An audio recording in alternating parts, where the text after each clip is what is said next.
जोगे और भोगे दो भाई थे। दोनों अलग अलग रहते थे। जोगे धनी था और भोगे निर्धन। दोनों में बड़ा परस्पर प्रेम था। जोगे की पत्नी को धन का बहुत अभिमान था, किंतु भोगे की पत्नी बड़े ही सरल हृदय की थी। पितृपक्ष आने पर जोगे की पत्नी ने उसे पितरों का श्राद्ध करने के लिए कहा, तो जोगे इसे व्यर्थ का कार्य समझकर टालने की चेष्टा करने लगा। किंतु उसकी पत्नी समझती थी कि यदि ऐसा नहीं करेंगे तो लोग बातें बनाएंगे। फिर उसे अपने मायके वालों को दावत पर बुलाने और अपनी शान दिखाने का यह उचित अवसर लगा। अतः वह बोली, आप शायद मेरी परेशानी की वजह से ऐसा कह रहे हैं, किंतु इसमें मुझे कोई परेशानी नहीं होगी। मैं भोगे की पत्नी को बुला लूंगी, दोनों मिलकर सारा काम संभाल लेंगे। फिर उसने जोगे को अपने पीहर न्योता देने के लिए भेज दिया। दूसरे दिन उसके बुलाने पर भोगे की पत्नी सुबह सवेरे आकर काम में जुट गई। उसने रसोई तैयार की, अनेक पकवान बनाए, फिर सभी काम निपटाकर अपने घर चली गई। आखिर उसे भी तो पितरों का श्राद्ध तर्पण करना था।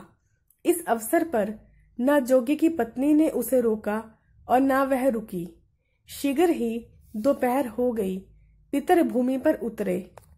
जोगे भोगे के पितर पहले जोगे के यहाँ गए तो क्या देखते हैं कि उसके ससुराल वाले वहां भोजन पर जुटे हुए हैं।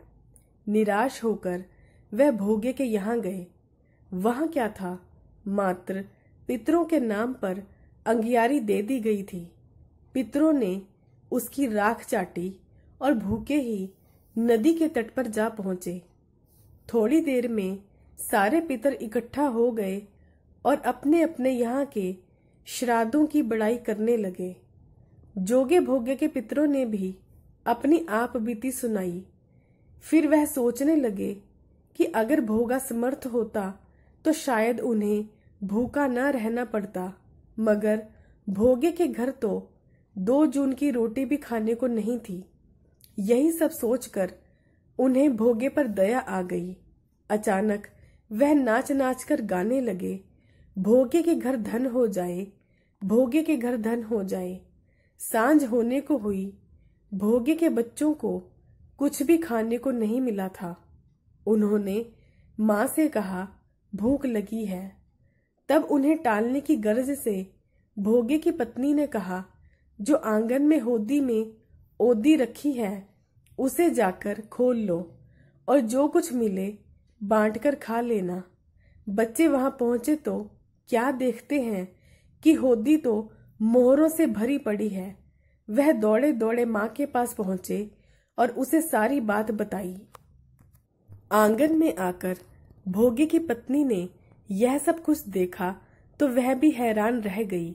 इस प्रकार भोगे भी धनी हो गया, मगर धन पाकर वह घमंडी नहीं हुआ। दूसरे साल पितृपक्ष आया। श्राद्ध के दिन भोगे की स्त्री ने 56 प्रकार के व्यंजन बनाए, ब्राह्मणों को बुलाकर श्राद्ध किया, भोजन कराया, दक्षिणा दी। जेठ जेठानी को सोने चांदी के बर्तनों में भोजन कराया। इससे पितर बड़े प्रसन्न तथा तृप्त हुए। दोस्तों, अगर आपको मेरी वीडियोस पसंद आती हैं तो प्लीज मेरे चैनल को सब्सक्राइब करना ना भूलें। धन्यवाद।